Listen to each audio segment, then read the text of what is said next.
It was supposed to be just another night in your dorm. The kind of quiet night where you could finally finish your history paper without distractions. But that was before the phone. It had been left in the library, discarded on the table as if it had been waiting for you. A part of you knew it wasn't a coincidence. It never was. The name, etched into the phone's case, was unmistakable. Professor Laurent.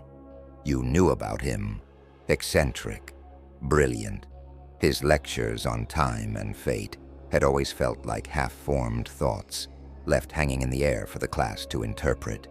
But this, his disappearance, that didn't add up.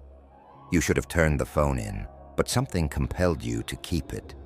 Maybe it was the fact that Laurent had left behind nothing but questions, no messages, no explanations, only this phone with its blank screen and a single prompt: enter passcode. Your fingers hovered over the screen. You'd heard rumors about the professor's research, hidden codes, dangerous secrets buried in history. But what was this? Why you? You examined the phone more closely. The back was sticky with something faintly visible, a note written in a hurried hand. Find the first piece. It lies beneath the surface. You are closer than you think. Your pulse quickened. Beneath the surface, you turned the phone over in your hands, trying to find any clue that could make sense of it. Nothing. No clues. Just a code. Then you thought of the strange things Laurent had said in class. History always begins with the shadows. It was an offhand comment, something you'd never paid attention to. Shadows. The lamp on your desk flickered, casting a long shadow across the phone. For a moment you thought you saw something.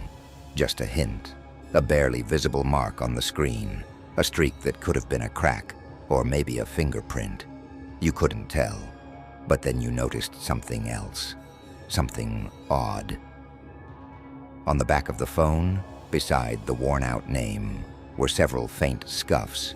You rubbed your finger over them. A small engraving near the edge caught your eye. 5 steps toward the truth.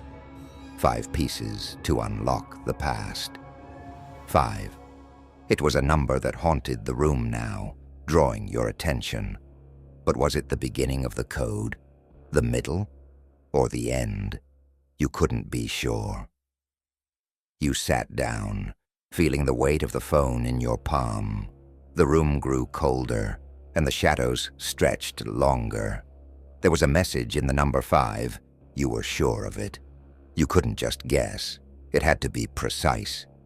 But which position did 5 belong to? The beginning? The end? Or somewhere in between? It was maddening. The clock ticked. The number haunted you.